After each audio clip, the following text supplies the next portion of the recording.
संगम ग्वाला का जीवन। माता धन्या के पुत्र उत्कृष्ट भाव से मुनिराज को खीर का दान देकर आगामी भाव में माता भद्रा और पिता गोभद्र सेठ के पुत्र रूप में जन्मे।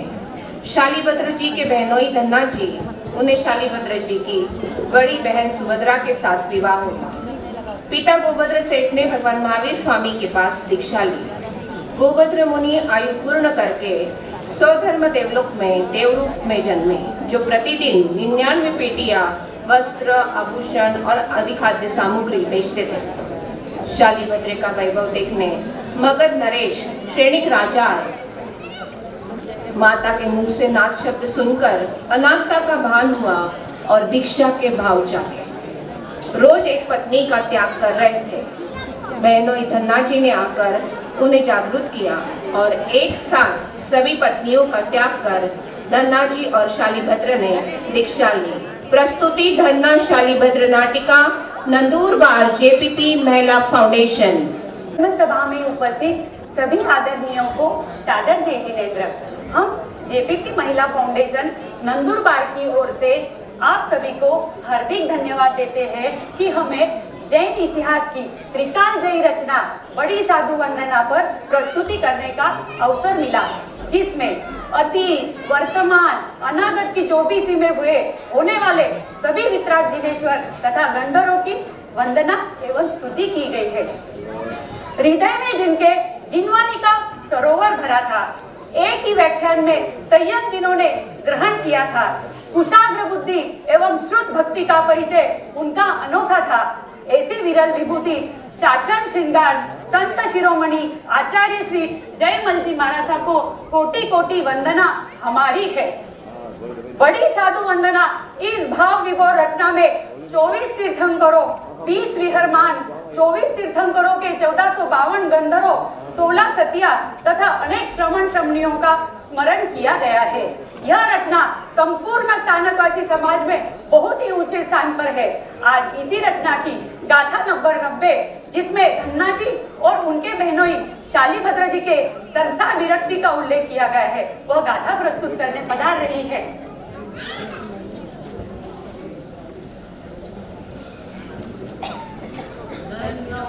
शालीभद्र मुनीश्वर बीजोर, नारी नाथ बंधन दक्षिण ना क्या दो। अब हम इस मोड़ पर है जब श्रेणिक महाराजा को ज्ञात होता है कि हमारे राज्य में ऐसा कौन है जिसकी मेहतरानी के पास रत्न कंबल, और मैं मगध अधिपति होते हुए मैंने एक भी रत्न कंबल नहीं खरीद सका। यह चिंतन करते करते वह श्रेणिक महाराजा शालीभद्र जी के घर आते हैं। इस नगर में ऐसा कौन सा सेठ है जिसके पास 32 रानियां, ऐश्वर्य, वैभव एवं देवोपम संपदा होते हुए भी इस नगर का कर नहीं भर रहा है। अब भद्रा माता श्रेणिक महाराजा को वंदन, नमस्कार और सत्कार से उनका आवभगत करती है। मुझे आपके पुत्र से मिलना है। शालीभद्र, बेटा शालीभद्र, जरा नीचे आओ, हमारे नाथ पधारे हैं। अब शालीभद्र जी अपनी 7 मंजिली हवेली से नीचे पधारते हुए यह चिंतन करते हैं, मैं मनुष्य, यह राजा भी मनुष्य, मेरा वैभव इनसे अधिक, तो फिर मैं इनके अधीन कैसे। तभी शालीभद्र और श्रेणिक महाराजा का आपस में वंदन नमस्कार, महाराजा का शालीभद्र जी को गले लगाना और शालीभद्र जी को उनका यह स्पर्श सहन न होना, और यही बात भद्रा माता को ध्यान में आती है और वह उन्हें दूर करती है। और फिर भद्रा माता महाराज से मंत्रणा करती है। तभी दासी भेंट का थाल लाके राजा को समर्पित करती है और आदर सत्कार के साथ विदा करती है। इधर शालीभद्र जी अपने एक एक आभूषण अलंकार उतार रहे हैं और यह बात भद्रा माता को अचरज में डाल रही है। बेटा, बेटा शालीभद्र, तुम क्या कर रहे हो? माँ, कुछ नहीं, इतने दिन मैं अनजान था। आज मुझे पता चला है मेरे पर भी नात है। मुझे वह श्रेणी प्राप्त करनी है जहाँ कोई किसी का नात नहीं। नहीं बेटा नहीं, तुम ये क्या कह रहे हो? तुम्हारे पीछे एक नहीं, दो नहीं, 32 सुकुमारियां हैं। उनका क्या होगा? वो फूल सी कोमल बच्चियां अपना जीवन कैसे बिताएगी? जरा उन पर दया करो बेटा। ठीक है माताजी, तो मैं सिर्फ इतना कर सकता हूँ। प्रतिदिन एक एक नारी को समझाऊंगा और त्याग करके 33वें दिन भगवान महावीर के शरण में चला जाऊंगा। हाय बेटा, क्यों मैंने रत्न कंबल खरीदे और क्यों उसे लेने श्रेणिक महाराज घर पर पधारे। काश श्रेणिक महाराज नहीं आते तो ये दुखद बेला भी नहीं आती। माताजी, आपको क्या हुआ? आप इतने दुखी क्यों हो? क्या कहूँ, बेटा शालीभद्र दीक्षा लेने की जिद कर रहा है। मेरा सुकोमल लाल संयम के कंटीले पद पर कैसे चलेगा? क्या समझाऊं? बेटा शालीभद्र तो मेरा सुनता ही नहीं है। तू जा और बेटी सुभद्रा को संदेश दे कि तेरा पियर अब उजड़ने वाला है। हाँ, एक हो सकता है, तू जा और बेटी सुभद्रा को कहे वो अपने भैया को समझाए। जी माताजी। अब धन्ना अपने स्नान की विधि पूरी करके 8 रानियों के साथ में मंत्रणा और संवाद कर रहे हैं। तभी भद्रा माता द्वारा भेजी हुई दासी उन्हें समाचार देती है। देवी सुभद्रा, मुझे माताजी ने आपको एक अप्रिय बात कहने भेजा है। क्या है ऐसी बात? आपका भाई अभी संसार का त्याग करके कुछ ही दिनों में साधु बनने जा रहे हैं। हाय राम!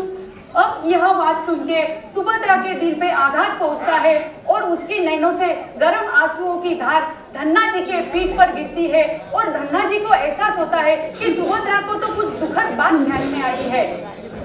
और आगे, सुने सजनी सच कहा कथनी, तेरा मुखड़ा आज उदास रे, क्यों बहती आंसू धार रे। शालीभद्र सा जिसका भाई उसके भाग्य सवाए, फिर भी अचरज होता मुझको नयन नीर क्यों आए। कह सजनी सच कह कथनी, तेरा मुखड़ा आज उदास रे, क्यों बहती आंसू धार है। भैया ने वैराग्य रंग में काम भोग विसराया, नित प्रतीक भाभी छिटकाता योग उसे मन भाया।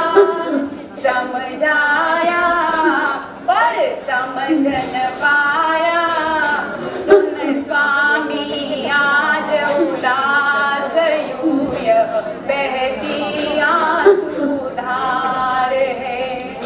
कायर सुंदरी तेरा भाई एक एक नारी छोड़े, सिंहनी जाया शूरवीर तो एक साथ मुँह मोड़े।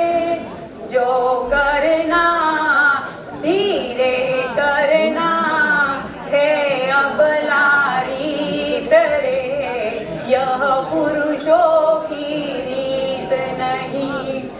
कह दिखलाना सरल है स्वामी, उसमें जोर न आए। वह जननी का सच्चा जाया जो करके दिखलाए। धन जन को इस बंधन को सब त्याग के संयम धारना, कोई बच्चों का खेल नहीं। ठीक समय पर तूने सजनी सोता सिंह जगाया, ले आज बता दूं मेरी माँ ने कैसा दूध पिलाया। नारी को दुनियादारी को यह चला मैं ठोकर मार के, अब संयम बल दिखाऊंगा। स्वामी स्वामी अब कहाँ जाते हो, हंसी को साच न मानो। फिर से ऐसा नहीं कहूंगी, मानो मानो मानो। यह तेरी चरणों की चेरी, इसे कर दो क्षमा प्रदान रे। तुम यो मत छोड़ चले जाओ। वचन बान का घायल शूरा लौट कभी ना आवे, चाहे हो बलिदान प्राण का अपनी टेक निभावे। जाऊंगा बस अब जाऊंगा मैं कठिन तपस्या धार के, मुक्ति महल ही जाऊंगा। धन्ना जी का यह निश्चय सभी रानियों को संभ्रम कर देता है। तभी प्रणपालक हो शूर शिरोमणि, धन्य है धन्ना तुमको। इतिहास तुम्हारा पढ़ पढ़ होता गर्व हमारे दिल को। जय रमणी धन तेरी जननी, जिसने जना है ऐसा पूत रे, पारस तेरा गुण गाए। धन्ना जी का यह प्रण सभी रानियों को उदास करता है। तभी सोमश्री का संवाद।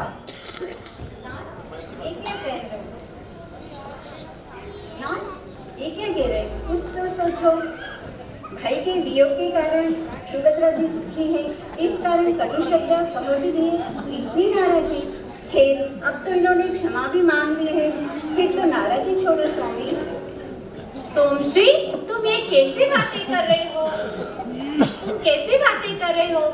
यदि मैं क्रोध के कारण तुम्हें छोड़ता, यदि क्रोध के कारण छोड़ता तो सिर्फ सुभद्रा को ही छोड़ता। मैं तो क्रोध मान माया लोभ राग देश सभी को छोड़ रहा हूँ, सभी का त्याग कर रहा हूँ। अब यहाँ पर सभी रानियां अपने प्राणनाथ के साथ संयम पथ पर जाने के लिए जिद कर रही है।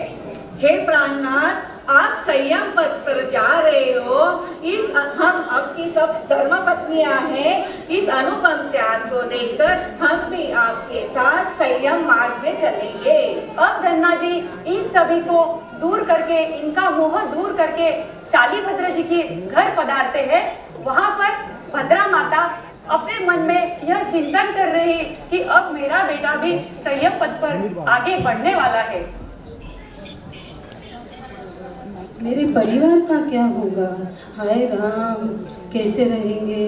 प्रणाम माताजी। पधारो कंवरसा, पधारो। कंवरसा, जरा अपने सालेसा को समझाइए, वो दीक्षा लेने की जिद कर रहा है।